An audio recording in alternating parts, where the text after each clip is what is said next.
at the weekend. Yeah, but I've said this to you before. This is like one of the gripes that I've had with Arteta, especially last season. Last year at home against Wolves, or sorry, last season at home against Wolves, Pepe came off the bench, set up Nketiah, or sorry, Yeah. scored when Nketiah set him up and set up Lacazette for the winner. Yeah. And in the next game, he didn't get a chance, didn't get a look in. Like, to me, what more can he do? I think it's Do difficult. it on a more regular basis. Yeah, but he's not given the chance to. Who are you bringing him on for? Like, you're not. Yeah, I mean, obviously, if you he's not going to him, start ahead of Saka or Martinelli, is he? But then, when you say like we need the squad, don't we? Like Saka, he had a full season, and then for some reason Southgate decided to use him in friendly matches that they try and dress up as the Nations League, like 90 minutes every single game, like killing the boy off when you've got the World Cup as well in December. Yeah. Right. So it wouldn't surprise me. To see Saka get a little bit tired. To be fair, and maybe he'll have to take his chance then. But I would have used Pepe as the number 9 last season. When he kicked Aubameyang out of the club, I would have had him up front.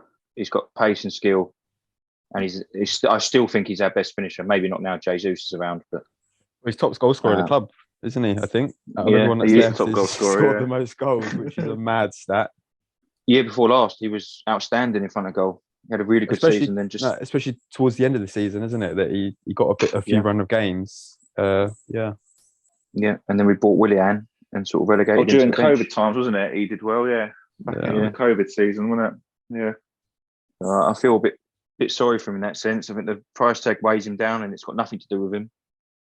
And he's never going to be a regular with us. He's not a Premier League player, but I think first half of the season he can play in the Europa League, which means Saka doesn't have to. He gets his rest then. He'll play the League Cup fixtures. He's more than capable of coming on if you're 2 or 3-0 up. Yeah. That'll be his role, and then they'll find a loan for him in January and then deal with it next summer. That's how I see it going for him, especially with Vieira being at club. He's probably the backup right winger now. And if they're going for another winger as well, that is even more. Exactly. The writing's on the wall for Pepe, isn't it? Yeah, I think it's a shame because when we were linked with him, he was. I think he still is a top player, but I think Arteta's obviously built the team and he wants the team with the players that he wants in, and unfortunately Pepe is just not part of that, whether it be his style of play or just that other, Arteta thinks that other players are better than him and deserve to start. But I'd actually like to see Pepe start and with the club the way that it is now, with that passion, with that getting behind him, because I think with a bit of confidence, Pepe could be, he could be that player that we knew he was kind of thing. So what do you think he's like in training? I don't know, because Arteta always seems to say that he picks the players based on what they're doing in training. But he doesn't seem, I mean, I've watched the videos. It doesn't seem like he's just standing about doing nothing. It does seem like he's actually contributing, but I don't know. I don't know if it's like an issue with Arteta or if he's just not suitable for what he wants to do. There is a player there, but he's not as good as Saka, is he? And Saka's always fit. Yeah, I think that's a part of the issue. Yeah, but I've also noticed I've not seen him at all in the documentary, unless I've just missed him. I've not seen him at all. I was going to say the same thing, because obviously you asked a question, what's he like in training, but we haven't seen him behind the scenes at all. So it's like, it's difficult to know. And I think he had a few complaints about Arteta at various points last season, but I don't really know. It's kind of hard to tell. Yeah, I wonder if they cut him out the documentary because he trains poorly or he's got bad attitude. Or I think I see him once where he was play fighting with Gabriel in the corridor. That was it. The only scene he's been in, I think. I did see him at one point as well where Arteta was talking about doing some kind of test, and I think he said like his face had changed or something. Obviously made him a bit worried. But there is like videos of the team training, before they actually play a game, and he is on those, and he is, he seems to be like a well-liked player amongst the team. So I don't know what it is, why he doesn't play more. It's just the unfortunate thing for him is he was signed by Emery, and arguably Emery didn't want him because he wanted Zaha, but the club wouldn't pay what Palace wanted to pay. So it's sort of, his Arsenal career, effectively, from when we first signed him, was sort of like ruined from the start. Yeah, he's not had a fair chance, has he? No. Imagine that, 70 million because Zaha was too expensive. What was Zaha though? Wasn't he like? I think he was 80. He was 80, but Palace wanted the money up front because if I remember rightly, we're paying the money to Lille in instalments. Yeah, it's in instalments. Yeah. Yeah. Was that the season that Everton were really strongly linked with him as well, when we didn't go through a bit? I think it was. Same one? Yeah. Yeah. I think they were out he threw well. his toys out the pram a little bit, didn't he? Well, he wanted to leave. I mean, he's wanted to leave Palace for ages, but then don't sign a long contract. Now no one wants to come, because he had a rubbish season, and now no one wants to come in for him. It's the year we committed absolute robbery for Alex Iwobi, 45 million. Yeah, you're telling me. Well, he was all right. I mean, I can't get over that one. But he was all right. Central midfield. He's actually looked all right when I've watched recently, but that's because he's not in front of goal, I think. He doesn't have to take on a man. Thing is, I don't understand with Iwobi because like when he first broke through in the Arsenal, he was sort of running at players. Exactly, because he was excited and he was running at people. And then for some reason, I don't know if he just lost a bit of confidence or the manager was telling him not to do what he was doing. I don't get it. Weird, isn't it? If you wanted to know about bad business, Everton have spent £85 million on Iwobi and Dele Alli. And I wonder why they're in the relegation battle. That's mad. Or worth. That's mad. Well, Conor Cody's a good signing, but we'll see. Who was the man of match yesterday? I've seen loads of fan cams, loads of different sort of YouTube sites and that. They've all named different people. It was obviously a game where 4 or 5 could have got it. It's hard to look past Jesus because of the stats, but a lot of people have said Zinchenko. He was involved in every goal as well, Jesus. Yeah. Scored 2, assisted 2, and I think some of his positioning yesterday. He was on the wing. He was back. He was defending. He was out wide. He was literally just everywhere. But I think for me, it'd probably be between Jesus and Martinelli. Zinchenko was really good, but obviously he wasn't where he needed to be in the build up to Maddison's goal. Probably could have handled that better. I'm just being really critical because we shouldn't be conceding goals like that. But going forward, he had some great link up with Martinelli. He had some great skill, holds the ball up well. But I think Martinelli is just unstoppable. Worked great as well to get back and win the ball, even for his goal. Yeah. Right, at 3-2, came back, didn't he? Mugged him for the ball. Played I think it was a 1-2, and then put it in the bottom corner. Great finish as well. For me, from what I saw, obviously I'd say Martinelli, but I only see what the cameras show. Having not unfortunately been there, you don't get to see how it plays out on the pitch and who's doing what off the ball as well, do you? Because the cameras are always attracted to the ball, do zoom in. But yeah, based on what I saw, I know Jesus got 2 goals and 2 assists, but there was more than one occasion where Martinelli is tracking back and winning the balls and breaking up the opposition's play and then going forward again and looking a threat for us as well. But that's just me. Well, I thought he was brilliant. He's just, every time he gets the ball, he's doing something with it. His feet are that fast, you blink and the ball somewhere else. But he's just, I think for the past, even at Palace, he's just brilliant. I absolutely love him. Well, if he was Chelsea, you'd be asking for 20 million less for Fofana now, wouldn't you? Having seen the way he mugged him on the touchline yesterday. Yeah, I was thinking that his value's gone down. When Chelsea will leave that now. Yeah, done him a favour, haven't we? That's a ridiculous price. So is it 80 million the best for? 80 million they want from him. Apparently Chelsea offered 70 and got rejected. You're going into sort of Harry Maguire territory there, aren't you? Like, oh, yeah, but I mean, he's double the player Maguire is, so does that mean he's worth 160? No, Maguire's the ink got smudged on the facts. There was no the additional point got rubbed off. Well, English tax that's mental. English, I know. £5 million more than Van Dijk. Are you sure? That's insane, isn't it? United are just a shambles, aren't they, at the moment? Yeah, isn't it such a shame after the great Ferguson era they had not? I mean, they've had longer. They've had longer than we have to, to rebuild, and I think they've got worse. Yeah. If you actually have a look at the last season squad when we played them at home, we won 3-1 that game.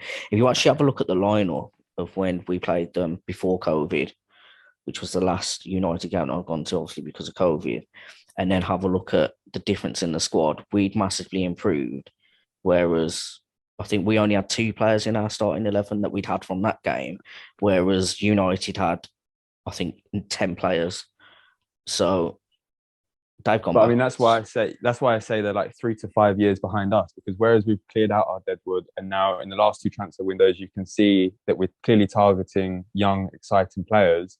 They've still got players like Phil Jones on their books, Aaron Wan-Bissaka, who's not favoured by Ten Hag. You've got to let him go. I mean, there was even talk tonight of them terminating Ronaldo's contract, which was a bit weird to me, but still, they've got to get rid of the deadwood before they can start to rebuild. And while they've got players on such high wages, they're going to be stuck where they are. But it's going to take several windows, isn't it?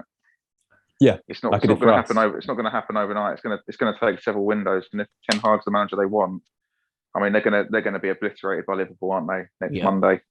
If you're losing 4-0 away at Brentford, unless he changes his style of play, I mean, I couldn't get. Did you boys see the game yesterday at all? Yes, or seeing the highlights? Yeah. When you've conceded a goal like he did, I think Paul, you said it, didn't you? Throwing the ball in the net, you're already 1-0 down, and you're trying to play out from the back. I don't know what De Gea is doing. He can see Eriksen's got a man on his shoulder, and he's trying to play it short. So it was kamikaze, wasn't it? They're in a massive mess, and long may it continue, especially for the way they mugged us off of the 50th unbeaten game. But we wouldn't have a good song, would we, if they didn't beat us, I guess. So who knows? I don't think they can attract the players that they want. I don't think they're going to get young players because, I mean, you've got Rashford, you've got Lingard. They're your own club's players. Obviously, we've done it with Saka, Smith Rowe. We've actually bring in our players and they actually want to play for are actually good players. But whereas ours are actually good. Yeah, but United haven't done that. They, Rashford's just been ripped apart. Lingard's been passed around. No, they haven't got what they've got, put it in, and then put quality around it, which is what Arsenal are doing. They've just thrown money at players like Pogba, brought him in, put him on the bench. Let him go for free first. And they paid, what was it? Was it 80 million, 70, 80 million? 89 million, yeah. Then they've had him. Now they've let him go for. I mean, Ben and I differ on this, but I don't think they actually built a team around Pogba. I think he was sort of the marquee signing, and they never really utilised him. But then I think some of the players they brought in as well, like you look at Sancho, how much they paid for him. Yeah. And you sort of think, well, he wasn't favoured by Guardiola at City, whereas the likes of Foden stayed and sort of worked and got his place. Sorry, he did well for Dortmund, but he still didn't win the league over there, did he? And even when he's played for England, when he was coming from Dortmund, I just think it was all a bit of media hype, personally. I haven't seen anything from him at all. I haven't really seen anything from him at all. He's not a £70 million player. We were talking about Pepe earlier. We get a load of stick for him, but he's offered nothing so far. Yeah, Sancho's worse. Well, he's had more managers than he scored goals. I sent you that stat the other day, Steve, didn't I? I saw that. Yeah, he might have one more managers too, mightn't he? Gosh. Yeah. But back to Arsenal, because actually talking about player of the match and that yesterday, obviously, I mean, I'd go with Jesus as well. But I actually wanted to ask you two lads your opinions on Granit Xhaka. We actually spoke about him on our last. I know. I saw you speak about him about his booking for diving, but I mean, what do you, especially yesterday's performance? Because see, it was interesting for me, speaking from a personal perspective, him playing higher up. There were a number of times that he was making late runs into the box. I mean, 5 minutes in, Partey tried to find him. He also hit the post, and obviously he got his goal. Yeah. But the problem I have with Xhaka is even the first 5 minutes, he gave the ball away to Fofana and gave him a big chance. He still has that mistake in him, which is why, while I think he should stay as an Arsenal player, to me, he's a squad player maximum, and I'd love us to go out and buy a central midfielder to replace him. Do you think Tielemans? Tielemans or someone of that ilk. We spoke last week, didn't we, Adam? Yeah. He's massively improved. I'm no longer worried about him when I see him on the team sheet. I used to dread it. But like you say, that incident yesterday, he just got one of those in him every few games, and he just dwells on the ball, gets robbed of it. And if we're doing that against someone like Liverpool or City, we're 1-0 down, and then it's obviously a completely different game. So he's the one out of the 11 that I would upgrade on, which says it all. I'm not convinced Tielemans is an upgrade on him, to be fair. If we're going to do it, spend big and get an absolute baller. And I said last week to Adam, I want Milinkovic-Savic. If you're going to do it properly. Don't just go and buy some for 30 million for the sake of it, because you've got Lokonga sitting behind him that can do the similar job. If you're going to do it, upgrade properly, and use the money they got set aside for a wide man for that position. Because let's be fair, the winger that we want to bring in is not going to necessarily be first choice, so that can be the cheaper backup option. Use the budget the other way around. Exactly. I don't understand why we're going for a winger, because I think the central midfield position is the one area that we can still improve on. Obviously, Partey, I don't know what's going to happen with Partey for this year. Nobody really does. But assuming Partey's available for the whole season, he's different gear in that holding position. And it just needs someone, like you said, Xhaka can be massively upgraded on. So if we go out and just spend big on that one area, it makes us a completely different proposition. There's obviously money available.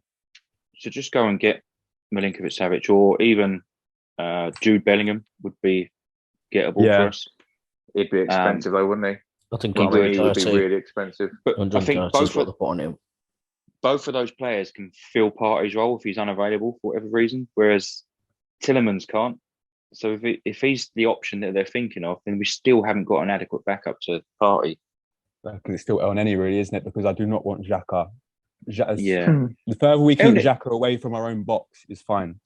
Actually, to be fair, if Partey was out, I'd be tempted to play Ben White there. Yeah, he's played there before for Brighton as well, isn't he? Yeah. Holding midfield.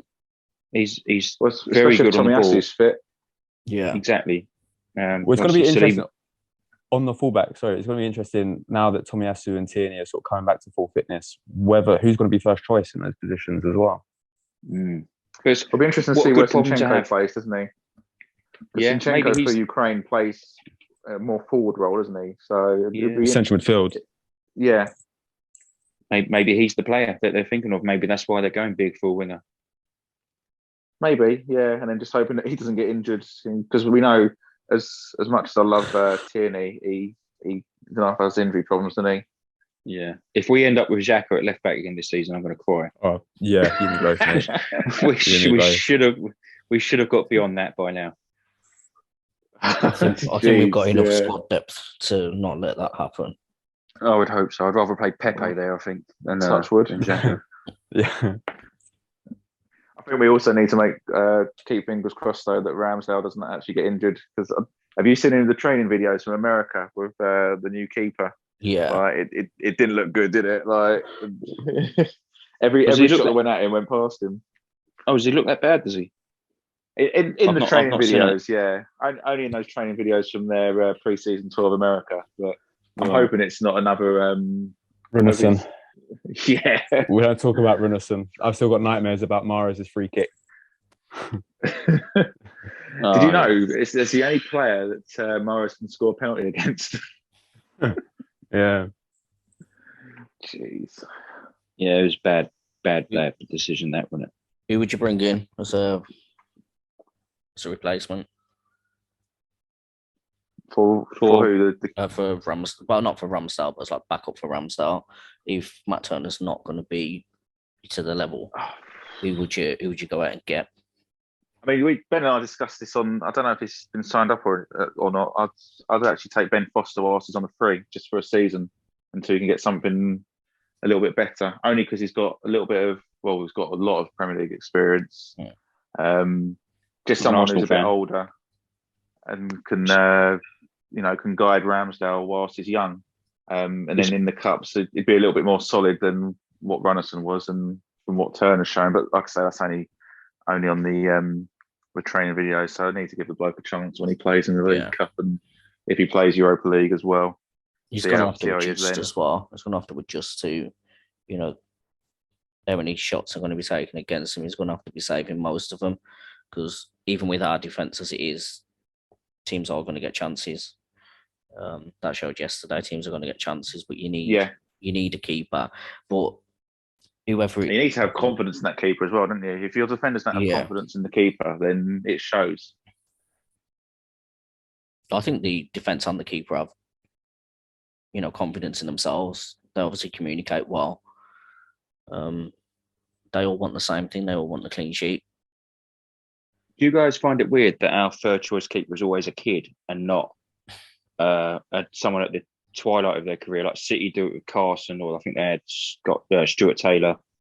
Other clubs, I think Rob Green at Liverpool, Chelsea. He was at Chelsea or Chelsea. Yeah. So like you got like a third.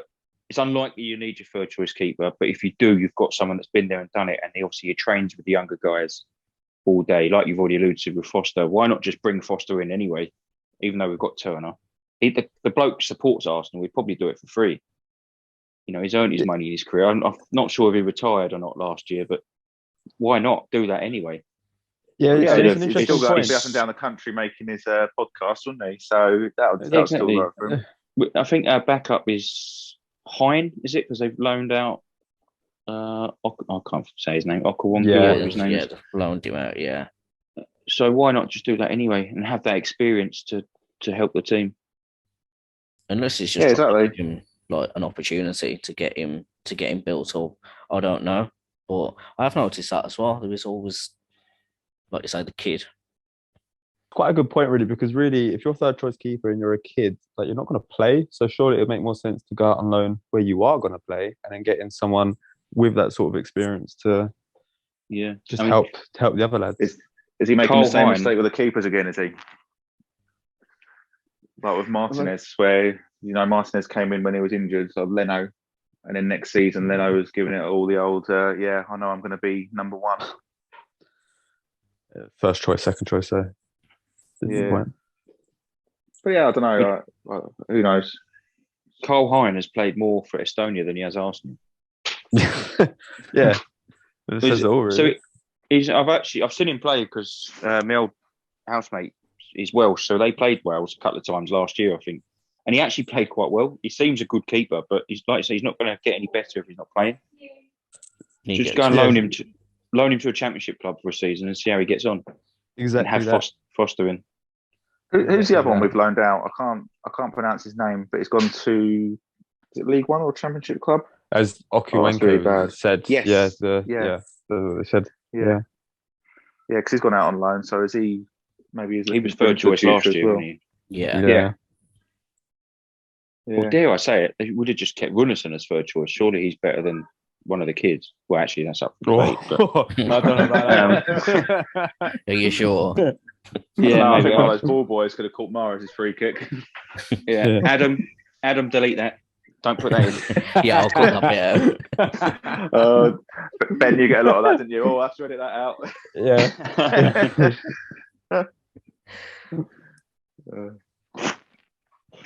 Who do you think is going to be the standout player of the season? Who do you think is really going to, like, looking back right at the end of the season, who do you think is going to be the one that's our player of the season, let's say? Ooh, that's a good question. Our player of the season. It's hard to look. I'm going to say Martinelli. I think that's a good show.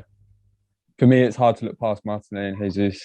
I think Martinelli already is showing that he's developing really well, and Jesus, because he's going to be the main man, because he looks like he genuinely wants to be there, that confidence that is flowing through him, to me, it's one of those two. Yeah. I think I'm gonna. So I was about to say Saliba for me. I think Saliba makes a big difference in the big fixtures, which is where we've been lacking. Shout. It will be interesting to see how he does against the likes of City and Liverpool, especially Liverpool away. That'll be a test for him. Yeah, I think he improves us so much more than we acknowledge already. Do you think he'll sign a new contract? So yeah, I do. I think he's. I think I did actually read something a couple of weeks ago that it's done, and they just announced it once the transfer window shut. Like he's basically agreed to it. I'd sort of seen those rumours on the internet. But there's someone I work with, he's an Arsenal fan, and he's like panicking. He's like, he's only got 2 years left, and he's not going to sign, and we're going to lose him. It's like, well, if he goes, he goes, doesn't he? He's selling for big money in the summer, but I'd like to think he's signed. There must have been some sort of conversation, must have there with the club. Probably waiting to see whether it be first choice, before he signed anything. Exactly. And now he is. And there's plenty of interest in him, and he would have been sold already if he wasn't going to sign, I think. Exactly that. I think the fans as well. He is going to be a fan favourite. Obviously, the fans getting behind him the way that they did. Like you said, if that had been Ben White, would the fans have reacted the same way? I don't think they would have done. But I don't think we've got anything to worry about. The same with Saka. I know a lot of fans are stressing about Saka, but how long's he got left? I think he's got 2 years. 2 years as well. Yeah, 2 years. So obviously they'd be looking to sell him in the summer if he hasn't signed. But I don't think there's anything to worry about. It's if you're looking at Arsenal as a club, they're giving young players a chance. And I think they're trying to build something, aren't they? He loves the club as well. Like you can see that when when that goal went in against Palace and he grabbed his shirt. First thing he did was grab his shirt.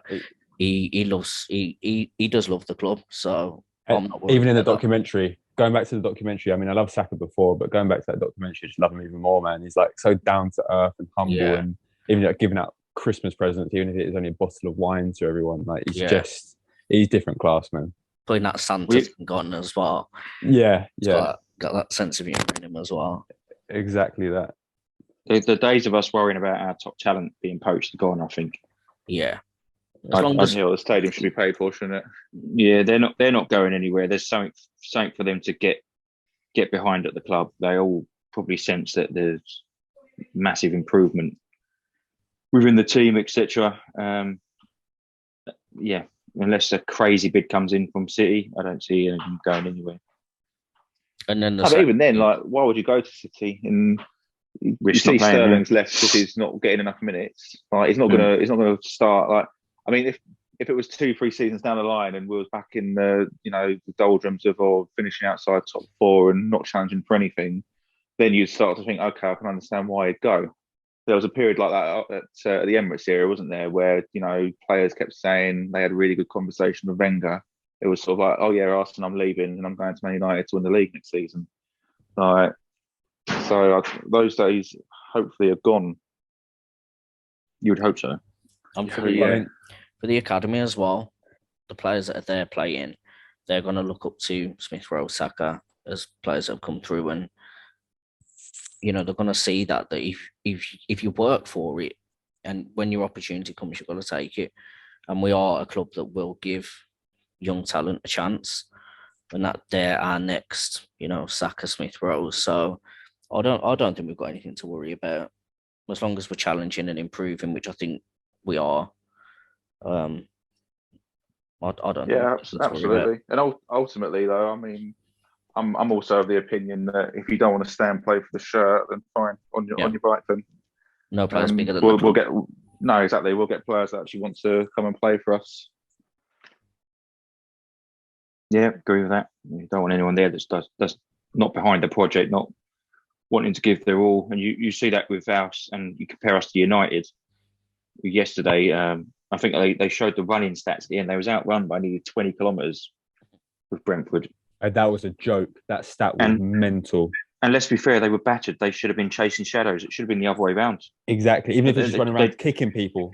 Yeah. I look the fourth goal. Well, that's why McTominay came on, wasn't it, to kick people. He's not been sent off, like watching the way that he plays. Yeah. Gee, did you see the one against Brighton? Awful. I don't know, the commentary on Match of the Day, Guy Mowbray going, the Brighton player jumped in a little bit as well. Had that been Xhaka, it'd been VAR straight red, wouldn't it? Yeah. He'd have had unbelievable. Tickets back to Switzerland. And what about Romero? What about Romero today? Pulling Cucurella's hair. Went to VAR, nothing. Yeah, well, they got lucky, didn't they? Because then they scored from the second corner. Yeah. I mean, what an idiot. Could have cost his team a point there. Like, I'm guessing it was because Cucurella was holding on to him a little bit as well. So they don't want the controversy of, we grabbed him first, we should have had a penalty, do they? Right. Yeah, but ripping his hair off's a different thing, grabbing to holding your player. That would have been Xhaka would have been off and a penalty. So not a penalty, obviously a foul. So yeah. He seems like a bit of a hothead, doesn't he, Romero? Yeah, he's massively. It's only massively. when it comes to North London derby, get under his skin and he'll get sent off, won't he? That's all you got to do. If he's is he normally playing on the right side, isn't he? Yeah, Yeah, right centre be half. up against Martinelli, wouldn't Yeah, That'll be exactly. fine. Get Martinelli to skin him a couple of times, and he'll get himself sent off. Yeah, he's He's in the careful he doesn't injure him now, because he's that kind of player. He'll just chop his legs. Yeah. Well, that's where you need players like Granit Xhaka to then leave one on them, don't they? We haven't had any. I mean, Ben and I we discussed with our family again going back probably about 10 years. Remember when Adebayor was at City, and when we went up to City and players were leaving their boots on sort of Van Persie and Fabregas. It's like, well, they're doing that to you. Get into them then. Like next time they're on the ball, get into them hard and take them and let them know you're not going to have it. But we don't really have any players like that, do we? Or we didn't. That was the one where didn't he rake his studs down Van Persie's face on the floor that day? Yeah. I think that was before he scored as well, wasn't it? Yeah. And then did what he did, but I don't really want to talk about that one. Horrible bloke. Oh well. Yeah. Oh well, he was just in it for the money, wasn't he? Yep. Absolutely. Yeah.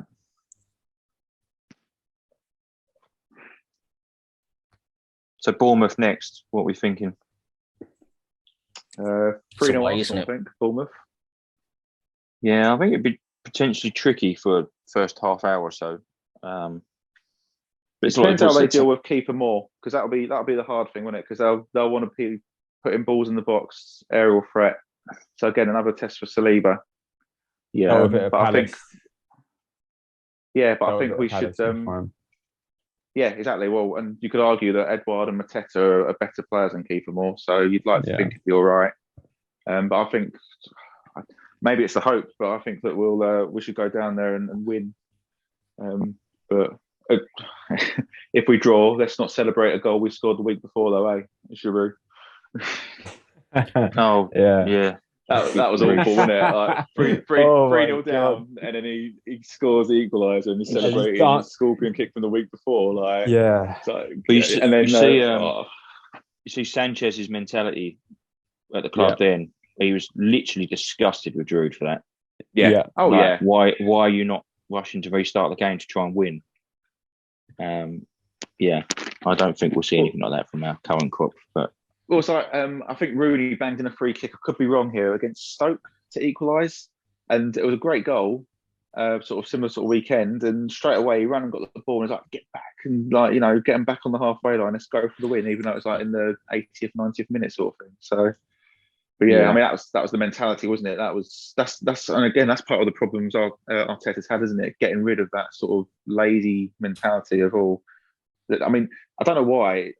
You obviously go. It sometimes feels that they live off the unbeaten season. It's like you couldn't even lace those players' boots. The majority of the team that we have seen, like in the years previous. But I tell you what, I've watched. Saying this will sum up Arsenal's recent mentality. Spain lost a final of a competition. I can't remember what it was, and Bellerin was playing, I think. So they all got their runners-up medals, and then they get hung over your neck, didn't they, by whoever hands them out? Yeah. Every single Spanish player took it off because they weren't proud of it. It's runners-up. The only one that left it on was Bellerin. Yeah, I did see that. Yeah. And it was pointed out that was the Arsenal mentality. Yeah. So that was good enough. That would do. Yeah. And if every other Spanish player took it off. Yeah, and since they haven't tasted any medals with Arsenal, would he? No, I can't wait to see the back of him. I can't believe we haven't just agreed to his termination. Right. He don't want to play for us. Going back to Betis, isn't he? He wants to, but they can't afford to give us anything. And I think we're in our rights to ask for a small fee. But he's literally refusing to go anywhere but Betis. So the only way. You either keep him here and pay him for a year to do nothing, or just terminate his contract, which he's willing to do, and get him out the door. Yeah, well, he's never moaned, has he? He's never moaned or grumbled or caused a problem for the club, unlike some others. So maybe they could give him that. If he wanted to go to Betis so much, he'd do what Willian did and terminate his contract and not expect the club to pay the rest of his wages. So I think he's agreed to that, but we want a transfer fee. Oh, fair enough. Fair enough. Which we are still in our rights to do. Yeah, absolutely. No, still under contract. Nobody wants to pay us anything for him, and rightly so. I think he's atrocious. But what I just don't understand, for the sake of 3 or 4 million euros, just get him gone.